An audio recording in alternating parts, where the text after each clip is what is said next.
أعوذ بالله من الشيطان الرجيم بسم الله الرحمن الرحيم الحمد لله رب العالمين وصلى الله على سيدنا ومولانا أبي القاسم محمد وعلى آله الطيبين الطاهرين اللهم صل على محمد وآل محمد وعجل فرجهم بسم الله الرحمن الرحيم وتراجمة لوحيه. In our discussions, we have now reached the stage where we want to discuss two personalities revered by the Sunnis and see what role they played in the mischief with Hadith.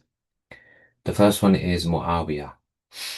Muawiyah went a bit further in his corruption of Hadith, and he began the cursing of Imam Ali alayhi salam and suppressing Imam's attributes and making up other attributes to compete with the Ahlulbayt.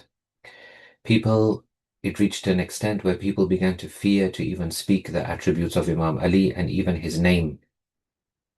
They could not openly quote his hadith, which would have helped society so much. Or sometimes they would quote him, but not his name. And instead of saying something like Abul Hassan, which was his title, they would say Abu Zainab. Another very shocking thing that he did, and these people did, was because they were so full of evil and pollution, and they wanted to cover their own faults, they made up things and attributed them to the Prophet, Jamil al-Mu'mineen, and to other Imams.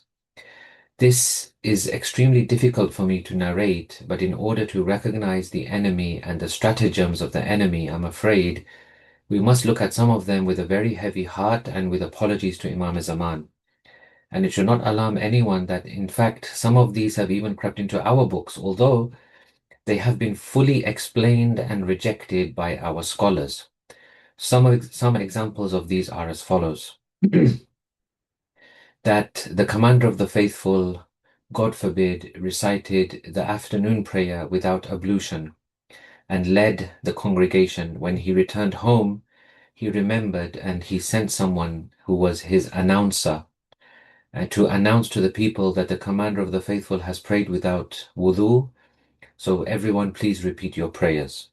Secondly, that the Prophet remained asleep and his morning prayer was missed. Thirdly, that Imam Ali alayhi salam made mistakes in answering questions, or on one occasion he said, I have no idea of the answer.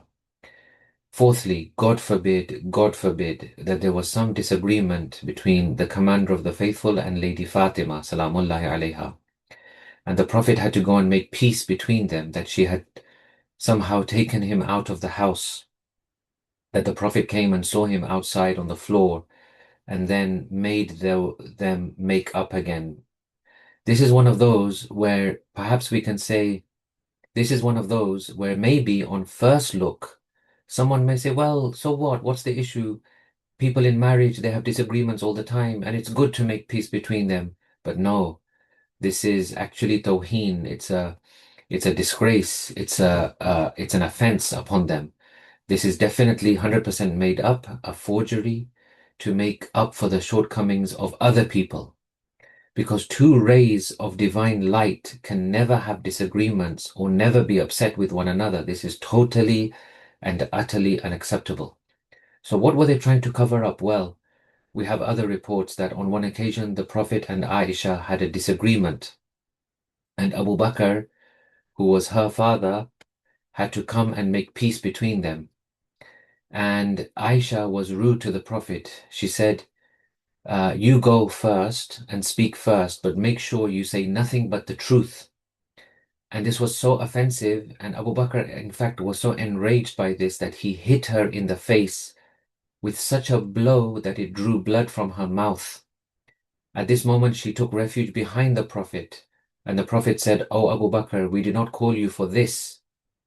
So because they have these kinds of reports about Aisha, they have to have reports about our special personalities, that if Aisha was upsetting the Prophet, then also, God forbid, Lady Fatima could upset Amirul Mu'mineen. May Allah curse them for their forgeries and their blasphemies and bring them to justice in His divine court. The second personality we want to discuss very quickly is Aisha herself. Agha says that for the Sunnis, they afford Aisha basically the same kind of regard and position with which we regard Hazrat Fatima. Agha says, if not more, then definitely not less. Sometimes they are even so staggered that why do you Shias afford Lady Fatima so much respect? They cannot understand this. Aisha hated Imam Ali so much that at times she would not even take his name, just saying things like that man. And she even named her servant Abdul Rahman after the accursed Ibn Muljim. She wanted her nephew Talha to be the caliph, and she abused even Usman, the third caliph. She discredited him, gave him the title of Na'thal, called him a kafir, ordered that he should be killed. Na'thal, incidentally, it has a few meanings, but one of the accepted meanings is that like an old dotard, someone who is old and not in his full senses. She called him a kafir, ordered that he should be killed. And when that was unsuccessful, she raised an army in the Battle of Jamal, mounted a camel herself, and becomes the head and the cause of the group known as the Nakithin. The Nakithin were dealt with, but this leads to Siffin, which leads to Nahrawan, which leads to the Umayyad dynasty, which leads to everything that happened with Imam Hassan, which leads to Karbala, and you can then join the dots. As always, we have very much condensed this to give you the main highlights, and this was our discussion on this line of تراجمة لوحيه. Wassalamu alaikum wa rahmatullahi wa barakatuh.